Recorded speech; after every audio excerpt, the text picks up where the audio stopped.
proyectos de obras de drenaje, abastecimiento de agua, instalaciones sanitarias, hidráulica fluvial y diseño de operación de los sanitarios y estaciones de transferencia.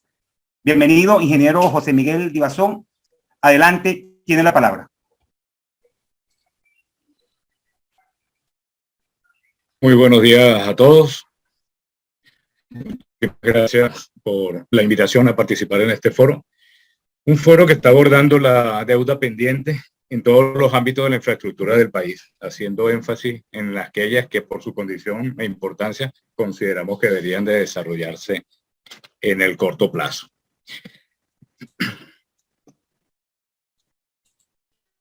Las obras hidráulicas cubren un aspecto muy amplio en la infraestructura del país. En esta presentación vamos a hacer énfasis en 10 de las obras de mayor importancia en el área hidráulica, iniciando con sistemas de abastecimiento.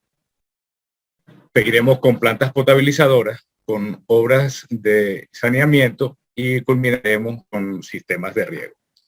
Por supuesto, obviamos las obras hidroeléctricas que acaban de ser tratadas por el ingeniero Llaver, y el agua como una vía de transporte, tanto en canales de navegación y muelles, que debería ser tratado en un capítulo aparte. ¿Por qué las obras de abastecimiento? Las obras de abastecimiento tienen que ser permanentemente monitoreadas, verificadas, planificadas, para adaptarse a los consumos y a las necesidades futuras de la población. Eso no ha ocurrido. La necesidad de nuevas fuentes puede no solo deberse al cambio en el crecimiento poblacional, sino también en el incremento del consumo debido a mejoras en la calidad de vida, a aspectos relacionados con el cambio de uso de los suelos, con el desarrollo urbano, con el agotamiento de algunas fuentes que en muchos momentos ocurre, o simplemente por conflicto con otros usos. En este momento es importante que el abastecimiento urbano está arropando a las necesidades hídricas de los sistemas de riego y por lo tanto entonces tenemos conflictos. La primera de los proyectos que vamos a mencionar es el sistema TUI 4, que está para ser desarrollado sobre el río Cuira, que pertenece en el Parque Nacional Guatopo, y para ello es la ejecución no solo de la presa, sino una cantidad de obras que permiten su interconexión con los sistemas TUI. La presa que va a iniciarse o que debería haberse iniciado tiene 117 metros de altura, y adicional a eso se necesita la estación de bombeo 41 y una serie de tuberías de 3 metros de diámetro en acero que los conectan hacia los sistemas TUI, más o menos de 70 kilómetros de longitud, además de que hay la necesidad de actualizar la planta de potabilización Caujarito y una cantidad de obras complementarias que se requieren para la operación del sistema. Por ejemplo, una línea de transmisión eléctrica en 230 kilovoltios de más de 14 kilómetros de distancia. Tendrá una capacidad de operación de entre 8 y 9 mil litros de agua por segundo, aunque la estación de bombeo 41 y la línea de aducción tiene una capacidad de 21 mil litros por segundo. Eso significa que el TUI 4 puede ser un elemento de apoyo en caso de que los restos de los TUI, las fuentes de agua del resto de los TUI tengan algún inconveniente particular. Entonces, temporalmente, el sistema TUI 4 pudiera ser de soporte para toda la red de abastecimiento de la ciudad de Caracas. El contar con estos 8 o 9 mil litros por segundo liberaría al embalse de Camatagua de esa misma cantidad de agua, y se podía entonces utilizar esos volúmenes de agua para atender los regadíos que están a lo largo del río Guárico, que efectivamente fue para el cual el fin que tenía el embalse de Camatagua originalmente. Entonces, consideramos que es de suma importancia culminar este sistema. Este sistema está paralizado desde el año 2017. Originalmente fue entregado a Camargo y Correa sin licitación por asignación internacional, después a una empresa china, y para su culminación consideramos que es necesario 350 millones de dólares adicionales. El embalse de Puerto Maya es una aspiración de todos los varguenses, laguairenses, desde los años 60.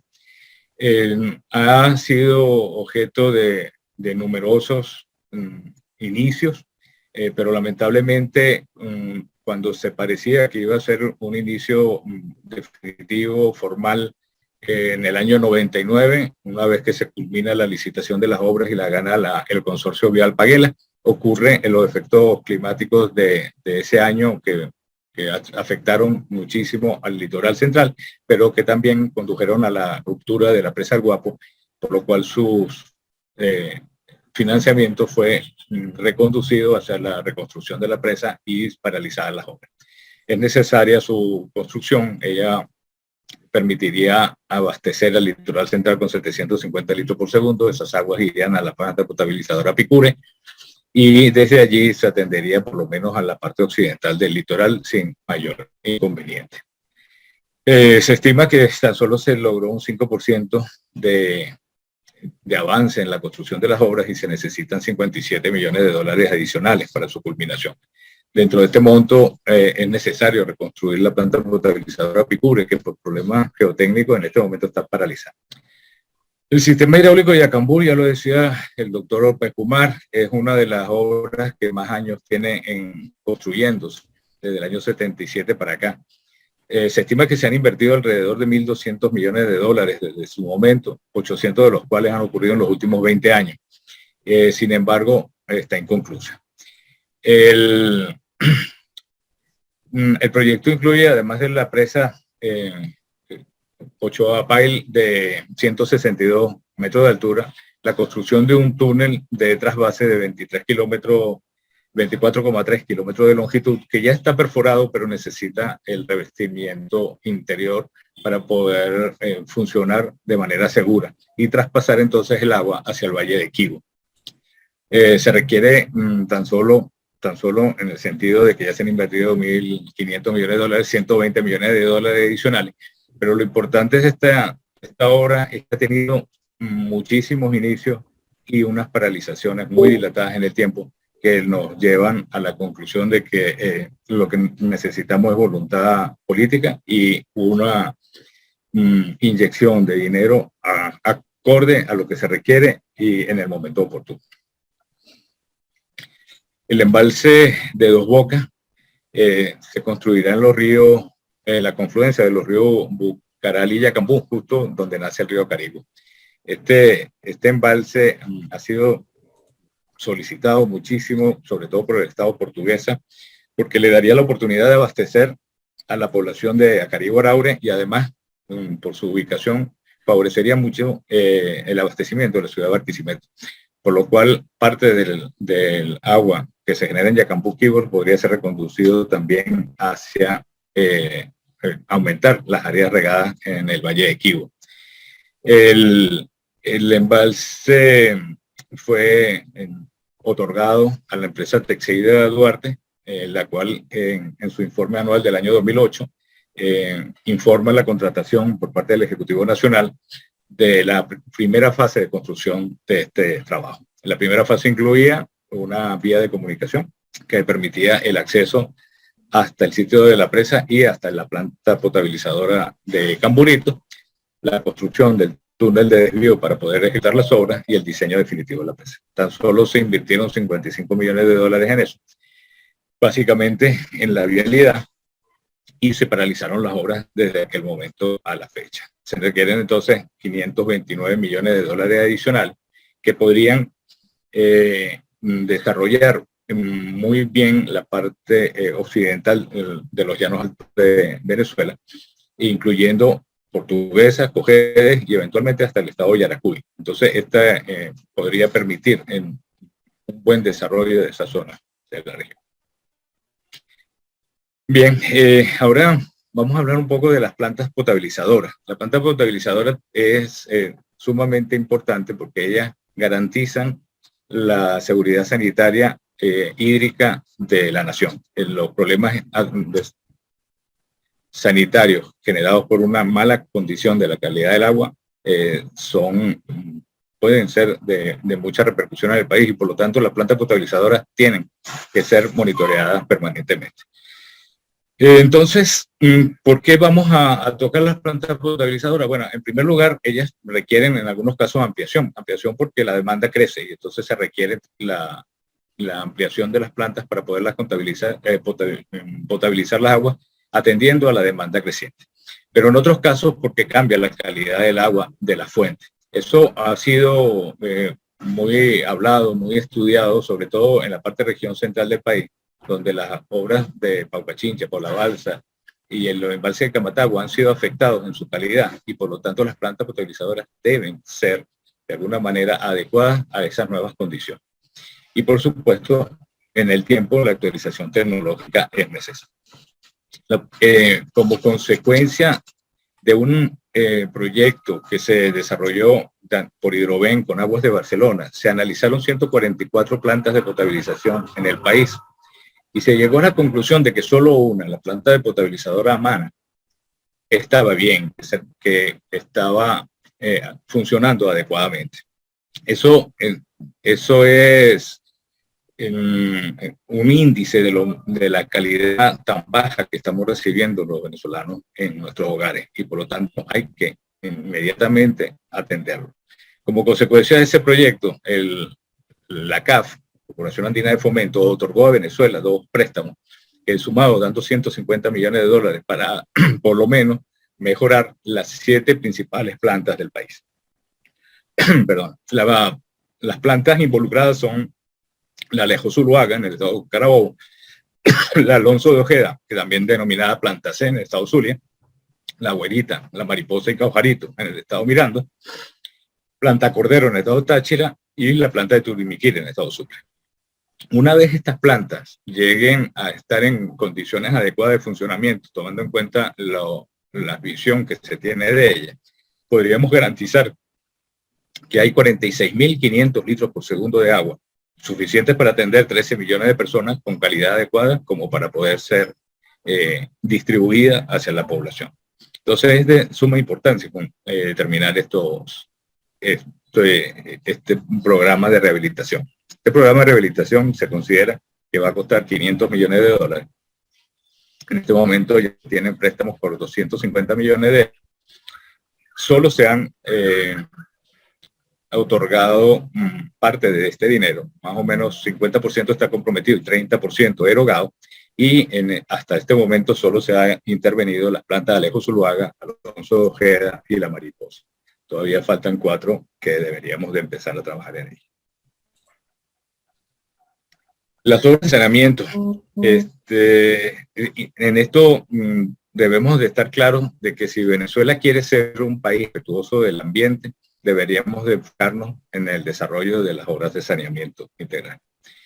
¿Cuál es la función? Captar todas las aguas que de alguna manera hayan sido degradadas por la acción del hombre en su casa, en su industria, en su comercio, y llevarlas a unas condiciones tales que podamos descargarlas en el ambiente sin que ello afecte el sitio donde nosotros estamos descargando. Las aguas tratadas, si tomamos en cuenta en este momento la capacidad de producción de esas 144 plantas potabilizadoras, nosotros estamos en capacidad de producir 117.000 litros de agua por segundo.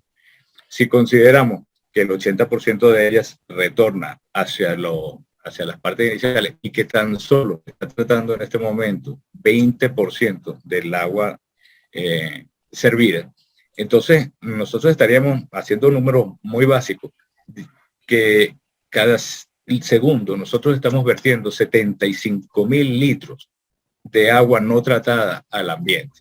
Eso es muy evidente en Bocapaparo, donde carga el río Tuy, y la contaminación de las playas de Higuerote son tales, pero también es evidente en el lago de Valencia, donde ya la calidad del agua es muy compleja, y así se lo pueden ver en el lago de Maracaibo y en muchos sitios de la ciudad donde los ríos descargan sus aguas sin tratar. Entonces, las obras de saneamiento debemos de hacer énfasis en ellas y ir tratando como lo que queremos hacer. Si queremos sobre todo ser un emporio turístico, tenemos que empezar por allí. El proyecto de saneamiento de Río Guaire iba en esa dirección y se constituía como en una bandera de lo que queremos ser en la preservación ambiental. Los trabajos se iniciaron en el año 2005, se iniciaron con el estudio de todas las subcuencas que estaban desde el naciente de los ríos, allá en los Altos Panamericanos, y hasta más o menos Plaza Venezuela. De esos estudios se generaron aproximadamente 200 obras para poder lograr el mejoramiento. Y estas obras abarcan no solo asociadas directamente a la recolección de las aguas servidas, sino también incluía recolección de aguas de lluvia y mejoramiento de espacios urbanos para la protección de los cauces que atraviesan nuestra ciudad. De esas 200, tan solo se iniciaron unas 80 y desde el año 2014 está paralizado las obras de saneamiento. Se estima que de los 910 millones de dólares que originalmente se habían previsto, solo se han invertido 42% de ellos. Pero cuando hacemos un esbozo de qué necesitamos para culminarlo, dependiendo de los especialistas y dependiendo del área, eso va entre 500 y 1.500 millones de dólares adicionales. Nosotros hemos considerado en este caso solo los 500. Esa diversidad ocurre de que todavía no se han estudiado ninguna de las cuencas asociadas al este de la ciudad, incluyendo Petare, y el sureste, incluyendo toda la cuenca de la Guairita, y la presencia o no de plantas potabilizadoras a lo largo del río Guaire para sanear todas las aguas que se reciben. El saneamiento y control del nivel del lago de Valencia es, por supuesto, uno de los proyectos que debería de considerarse prioritarios en el país, porque primero está afectando todos los terrenos que existen alrededor, con ello está generando problemas en áreas urbanas, rurales, industriales e inclusive áreas de cultivo. Adicionalmente, la degradación del ambiente es significativa. Y el problema básico y fundamental aquí es un desbalance hídrico. Esta es una cuenca endorreica, quiere decir que no tiene una salida franca hacia ningún lado. Y nosotros incorporamos con los sistemas PAO para abastecer a la ciudad una cantidad de agua de otras fuentes que no tienen salida. Entonces, al tener mayores entradas que salidas, poco a poco se va acumulando el agua en el lago de Valencia. La solución... Nos están quedando 3 minutos disponibles. Perfecto, gracias. La solución, evidentemente, es sacar el agua en exceso que está entrando a la ciudad. Lo hemos hecho en algunos casos de una manera inconsciente, sin pensar en las consecuencias de lo que significa botar agua no tratada hacia otra fuente, y eso trajo como consecuencia la dañación de las fuentes principales de toda la región central del país, que es Balse y Palcachinche, y cuando lo sacaron hacia la cuenca del río Guárico, dañó también el sistema de Camatagua. Para su conclusión, se requieren al menos 160 millones de dólares, pero este monto puede obtener unas modificaciones importantes en función de cuál sea la estrategia para sacar el agua en desbalance. Nos concentramos en los sistemas de riego ahora. Bueno, son sistemas donde nosotros tenemos que abordar para tratar de alcanzar la tan ansiada independencia agroalimentaria. En este sentido, se hicieron contratos directos internacionales con la empresa Queiroz Galbao para el desarrollo del Valle de Quibor. Se les dio 250 millones de dólares. Se considera que se invirtieron 150 millones de dólares y requieren 100 millones más, pero esos 100 millones de dólares están asociados a que se bloquee el trasvase de las aguas del río Yacambú hacia el Valle de Quibor, porque si no, no tiene sentido. El proyecto agrario José Ignacio Abreu de Lima, en la cuenca de la planicie de Guanipa, otorgado también a Odebrecht, se considera que se ha invertido un 43% de los montos pensados y se requieren 364 millones de dólares. Este es un proyecto ambicioso, basado básicamente en la soya, que garantizaría allí no solo la siembra, sino también el procesamiento y la generación de productos y subproductos asociados a este rubro. El proyecto planicie de Maracaibo. Estamos en el último minuto, panelista. Perfecto. Vamos con la empresa también Odebrecht, se alcanzó $900 millones. Este se surte básicamente del diluvio del Palmar y con $900 millones se terminaría su culminación. Entonces, para finalizar, solo quiero resumirle que la cifra de estos 10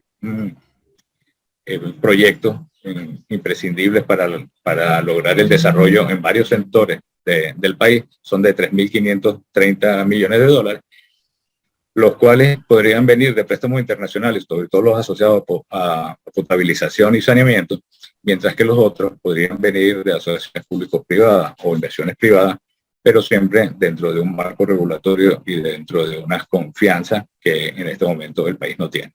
Muchísimas gracias por su atención